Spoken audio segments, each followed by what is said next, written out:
Worst acid attacks ever recorded. Acid attacks on women and girls in Bangladesh. Khodaja and her baby daughter, Sonali, were sleeping in their home in Bangladesh when they were attacked with acid as the result of a land dispute with a relative. Sonali was so young at the time that the acid permanently altered the shape of her skull. Khodaja says, "It took a few days before I became properly conscious of my surroundings. Then I became so worried about the future and the challenges that could come up because my daughter's face and mine were so distorted. My mother tried to tell me not to feel worried about this. She tried to give me hope that things would improve. Though I didn't know what the future would hold, I knew it would never be the same." After the attack, the family were helped by an Action Aid partner organization called Sodesh, who put them in touch with the Acid Survivors Foundation. The foundation was set up to prevent acid and burn violence and to empower survivors of these attacks, especially women and children. They helped pay for the initial medical bills and gave the family counseling. "He thought he'd ruin me," Indian acid attack survivor. When catwalk model Rushma Qureshi offers makeup tips, her online tutorials end with the message that an eyeliner or lipstick is just as easy to buy in India as a pot of over-the-counter acid.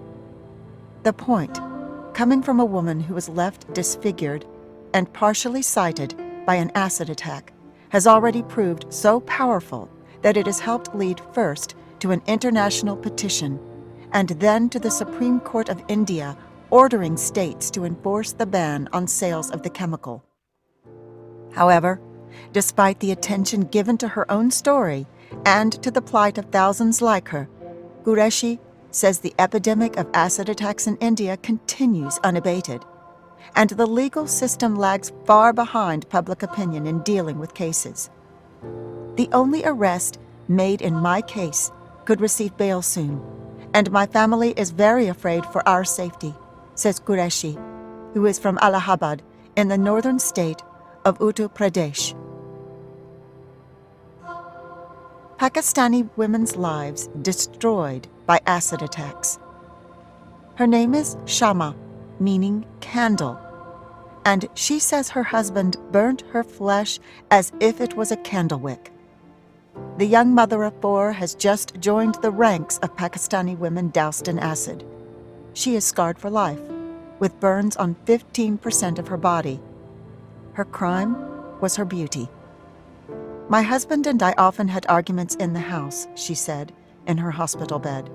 "On that day before going to sleep, he said, 'You take too much pride in your beauty.' Then in the middle of the night, he threw acid on me and ran away. When her husband fled, he took her mobile phone with him so she could not call for help. I feel pain at what I was and what I have become," she said, with tears coursing down her scorched cheeks. "All the colors have gone from my life. I feel like I'm a living corpse, even worse than a living corpse. I think I have no right to live." Shama now lies in Ward 10A of the Burns Unit in Nishtar Hospital in Multan in Pakistan's Punjab province. How can a person do this?